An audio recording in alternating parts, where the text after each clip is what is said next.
21শে ফেব্রুয়ারি মহান শহীদ দিবস ও আন্তর্জাতিক মাতৃভাষা দিবস উপলক্ষে কেন্দ্রীয় শহীদ মিনারে হাজারো মানুষের ফুলেল শ্রদ্ধা দেখেছে দেশবাসী। তবে এরই মাঝে নিজেদেরকে নতুন বিতর্কের মুখে ফেলেছে ক্ষমতাচ্যুত দল আওয়ামী লীগ। রাতের অন্ধকারে গোপনে হেলমেট পরে শহীদ মিনারে শ্রদ্ধা জানাতে গিয়েছিল দলটির কয়েকজন কর্মী, আর তাতেই বেঁধেছে বিপত্তি।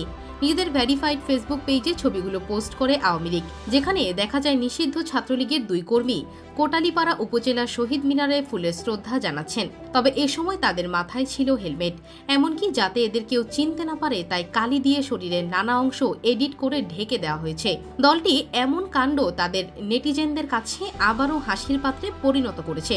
অনেকের মতে যারা এভাবে নিজেদের গোপনে রেখে শ্রদ্ধা জানানোর নাটক করছে তারা কেউই এই দেশের জন্য কাজ করার যোগ্য নন। একজন কমেন্ট বক্সে লেখেন, সাহস থাকলে চেহারা দেখেই শ্রদ্ধা জানাতেন। এখানেই বোঝা যাচ্ছে আপনাদের মনে কতটা কালো লুকিয়ে আছে। হেলমেট পরে শ্রদ্ধাঞ্জলি দেওয়াকে অনেকে আবার শহীদদের প্রতি অবমাননা হিসাবেও দেখছেন। কেউ কেউ বলছেন ঠিক যেমন জুলাই আগস্ট আন্দোলনে হেলমেটের আড়ালে ছাত্রদের আঘাত করা হয়েছিল, একইভাবে হেলমেটের আড়ালেই শ্রদ্ধা দেখানোর নাটক চালাচ্ছে নিষিদ্ধ ছাত্রলীগ, যাতে আওয়ামী লীগ সমর্থন দিয়ে নিজেদেরকে বিতর্কের মুখে ঠেলে দিয়েছে।